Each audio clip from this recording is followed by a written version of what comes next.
What happened to Pablo Escobar's $500 billion?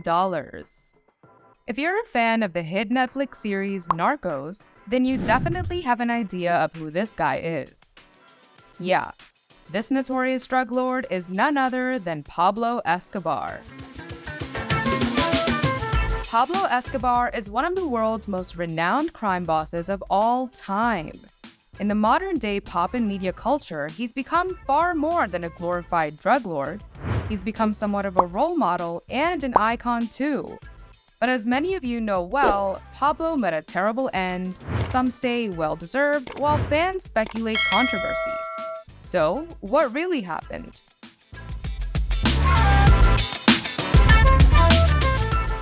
Pablo Escobar was a notorious Colombian drug lord and trafficker who gained notoriety in the 1980s and early 1990s as the leader of the Medellin cartel. He was born on December 1st, 1949 in the town of Rio Negro, Colombia, and of course grew up in a poor family.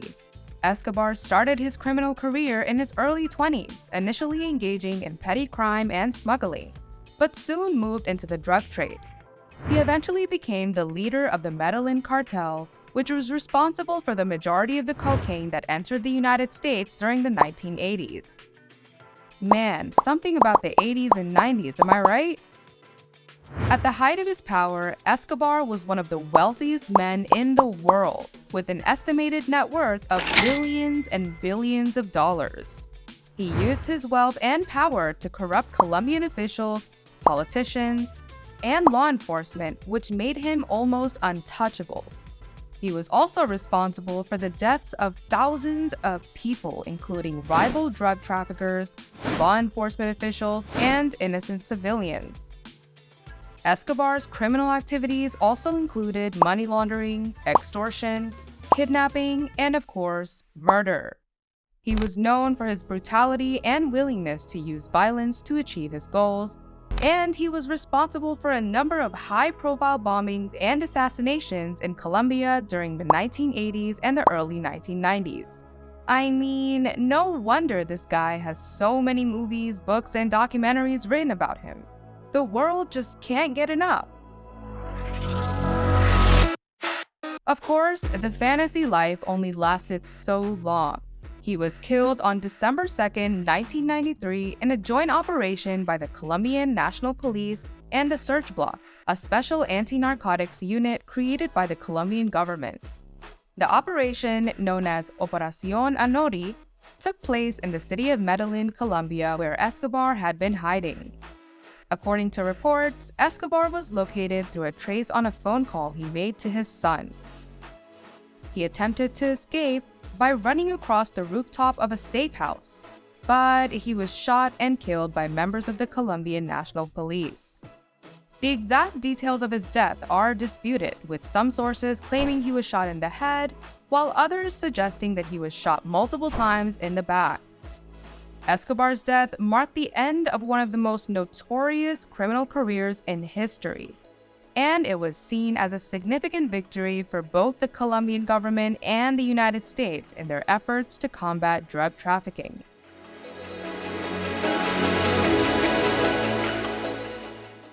It is difficult to estimate the exact number of people who worked under Pablo Escobar, as much as his organization operated clandestinely and without official records.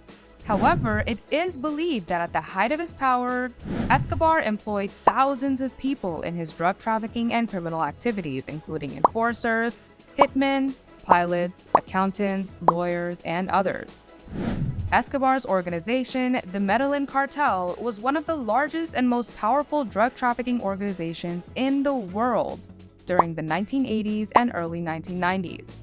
The exact size and structure of the organization are unclear, but it is believed to have had a hierarchical structure with several layers of leadership and various specialized departments such as transportation, money laundering, and of course, enforcement.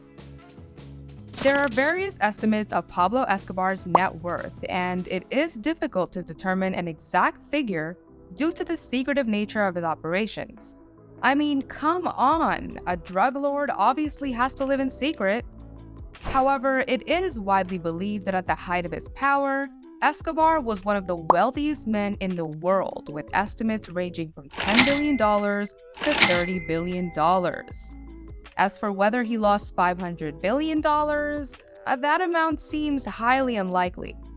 To put that number in perspective, $500 billion is more than the current net worth of the world's richest person, Elon Musk, which is estimated to be around $250 billion.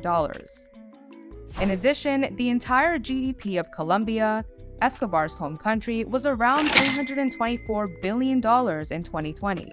So it is safe to say that the claim that Escobar lost $500 billion is likely an exaggeration and not based on any factual information at all. Gotcha there, huh? But the question has to be asked. I mean, it's the only elephant in the room. After Escobar's death in 1993, much of his wealth was seized by Colombian authorities and the United States government. The Colombian government also seized many of his properties and assets, including businesses, vehicles, and homes. It is believed that some of Escobar's wealth was hidden in offshore accounts and other hidden locations, which, of course, were never recovered. However, his family members and associates have claimed that they did not inherit his vast fortune and that much of his wealth was lost or confiscated. There have also been rumors that some of his wealth was used to fund political campaigns and social projects in Colombia. However, these claims are difficult to verify and it is unclear where all of his money went.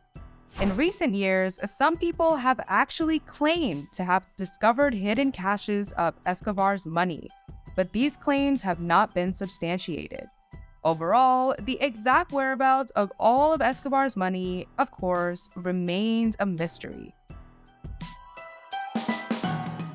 It is important to note that while some people may admire or look up to Pablo Escobar, he was a notorious criminal who engaged in numerous violent and illegal activities that caused immense harm to countless individuals and communities. With that being said, some people may be drawn to Escobar's wealth, power, and the mythology surrounding his rise to power. He was known for his charisma and his ability to present himself as a Robin Hood-like figure, portraying himself as a defender of the poor and an enemy of the wealthy elite and government authorities. In addition, some people may be attracted to the romanticized portrayal of Escobar in pop culture, such as in movies and TV shows, which may present him as a complex and intriguing figure rather than the ruthless criminal he was in reality. It is important to remember that the glorification of individuals who engage in criminal activities, such as Pablo Escobar, can have a negative consequence and can lead to a normalization of violence and criminal behavior. So what do you think about Pablo Escobar? Let us know your thoughts in the comment section below. For more videos like this, make sure to like and subscribe to our channel. For now, you can continue binge watching Narcos, and we'll see you next time.